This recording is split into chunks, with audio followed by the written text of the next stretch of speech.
do shows like Sons of Anarchy and even movies like the BikeRiders actually have a negative or positive impact on the motorcycling community and the image that is portrayed? That's what I'm going to talk about today as I give you not only my opinion on some of these shows and the impact that they've had in the community as far as image and the bikes, but I'm going to tell you what I think the biggest issue is, and some of you may be surprised as to what I come up with here, but again, it's just my opinion, and of course I want to hear yours after the video. No matter if you agree or disagree, let me know what you think. If you like what I do, consider subscribing. Let's go and get into it. Let's look at a show like Sons of Anarchy. One thing I really liked about that show, and by the way, I'm a fan of the entire show, just as a whole, but one thing they did really well is they featured the bikes prominently. You know, when I look at a show like Mayans, they kind of use them more as a backdrop. I hate to say that because it's about another motorcycle club, but I feel like Sons really paid more attention to the motorcycles themselves. Now, of course, you know, the whole show revolves around the drama and everything that happens with the club against rival clubs and all of that kind of stuff. And there's a lot of sketchy things going on. But no matter if they were showing up to an actual bike event or if they were showing up to meet a rival club, no matter what, even if they needed to keep a low profile, they were showing up on Harley Davidsons. What the hell is this? Little family reunion. And the bikes they rode stood out. You know, a lot of Dynas, of course. You even had a trike thrown in there from Piney. We even had a knucklehead and panheads, right, being represented by, you know, JT's motorcycle and even Opie's dad's bike that he tried to work on, right? So you had a wide variety of Harley Davidsons in there, but primarily what everybody rode, no matter if it was Street Glide or Wide Glide or whatever Dyna or even the trike, they were all blacked out. And then also they would take some chrome parts and replace those with blacked out parts as well. They had these really sick paint schemes that were, you know, focused on the club and the Reaper and all that kind of stuff too. And it was all very dark themed. And so while this isn't like a really new trend, you know, it kind of started with the Sturgis motorcycle back in the 80s, right? Willie G had a lot to do with that and, you know, really a lot to do with the company going forward because he would look at trends that people were doing with their own motorcycles at aftermarket and then bring that to the production line. Then you had bikes like the original Nightster, right? That ran for a few years and, you know, they had some blacked out parts there. But now, since 2017, they're big baggers. They're Ultra, the Road Glide Limiteds, regular Road Glide, Street Glides, whether they were specials or the standard bikes now, if you will, they all have the option of being blacked out.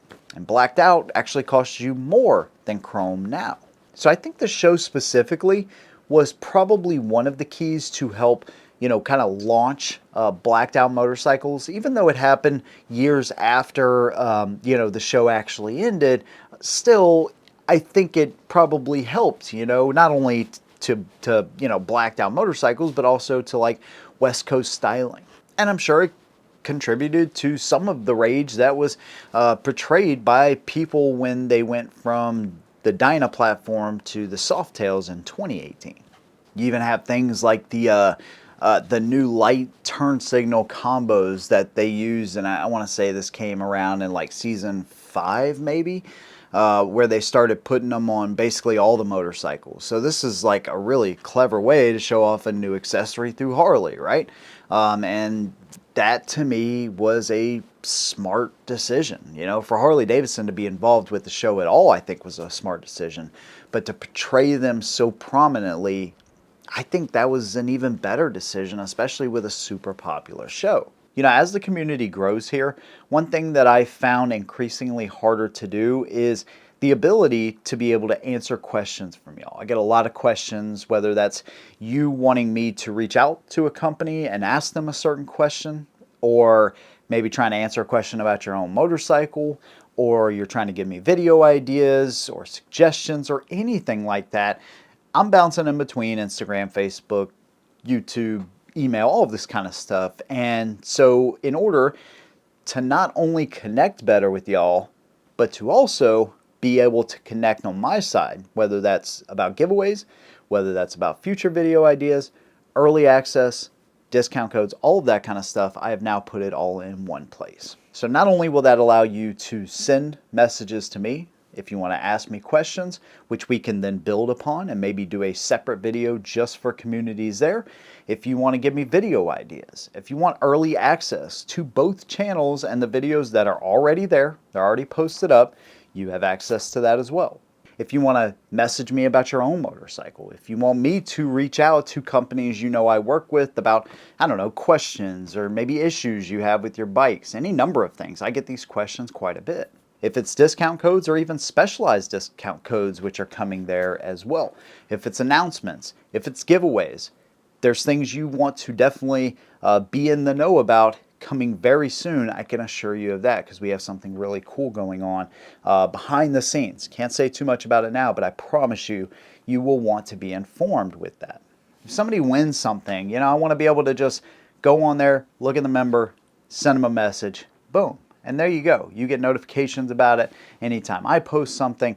You can go back and forth with community members. It is just a fantastic place for us to be able to not lose the communication just because the channel is growing. So there you go, man. Again, I'll link it down below.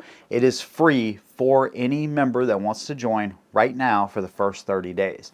So there's literally nothing to lose. If you say, hey, at the end of 30 days, I don't see the value in it, you can leave any time. But I think, and I hope, that you actually will see the value in it. So there you go, man. That link will be down below. But it's not just Sons of Anarchy, the Harley Davidson Chopper and Easy Rider, or the Fat Boy and Terminator. Even the Honda CB400 in Purple Rain. Maybe the Ducati from The Matrix. And even how the new BikeRiders movie inspired, in some part, the new Hydroglide revival from Harley Davidson. Of course, when these bikes come out in these really popular movies, that becomes the latest and greatest brand. And people not only, gravitate towards the brand, but the design and the elements and the paint jobs and all of that kind of stuff. But how do the movies portray us? Does that have an impact on the way non-motorcyclists see people on motorcycles? I don't really think so. I think most people can, differentiate. Okay, this guy, he's running guns in this show or, doing all this illegal stuff and he happens to ride a Harley. Most people can, kind of separate the two. Now, since we're almost always portrayed as outlaws, there might be a little bit of stigma there, but I think the bigger impact that we make on non-motorcyclists is actually what they see in the real world. And this is highly dependent upon, of course, the type of motorcyclist you're going to come across. I've seen this in my own daily driving where there will be, a couple of crotch rockets, they're racing down the interstate and they're zipping in and out between traffic. Sometimes I'll see a group of Harley riders, that are on, a charity ride or just a solo rider, just kind of doing his thing. It really just depends. It's like drivers. You'll see people following the speed limit. You'll see some people weaving in and out of traffic. And I'm not talking about filtering or lane splitting. I'm actually talking about people going 60, 70 miles an hour, splitting lanes at that point. That's where it's just, excessive and honestly, they're being idiots. You'll see some people that are all geared up. You'll see others that have zero gear on. For a while, it seemed like the most popular thing to do if somebody pissed you off and you were riding a bike was to be smashing mirrors. Now, trust me, I've talked about how I want people paying attention off of their phone and actually looking out for motorcycles. I think that is super important. So one thing that always kind of bugs me, and you can agree or disagree, but one thing that bugs me is when I watch some of these videos, of guys that are, either getting into accidents or close calls, and they're doing something irresponsible on the bike, and yet they yell at another driver because that driver didn't see them. And most of the time it revolves around excessive speed. Now, if you're going normal speed and somebody doesn't see you, okay, I understand that. But if you're going 20, 30 miles over the speed limit and somebody just happens to pull out in front of you, yeah, that's on you.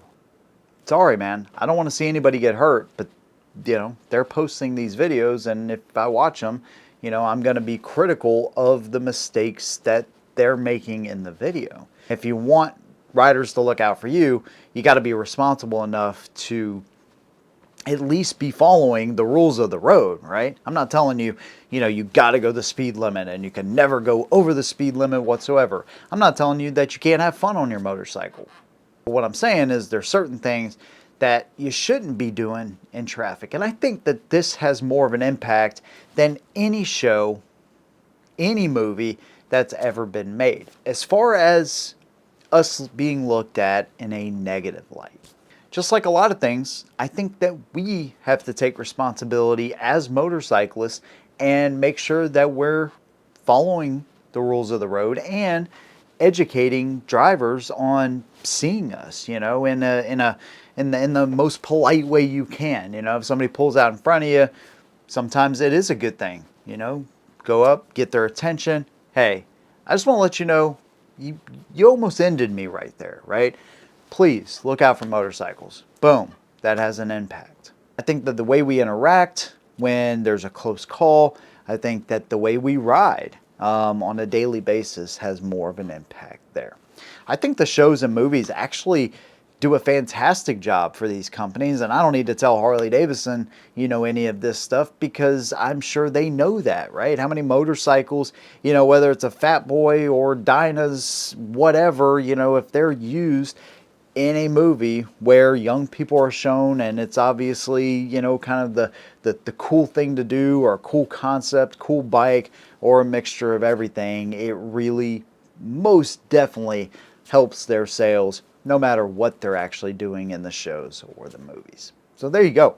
That's my opinion, man. I think shows and movies actually have a net positive impact on the motorcycling community. I think motorcyclists lead to most of the negative stereotypes. If you disagree, though, I'd love to hear your opinion down below. If you like what I do, consider subscribing. See you in the next one, and as always, hold 'em down.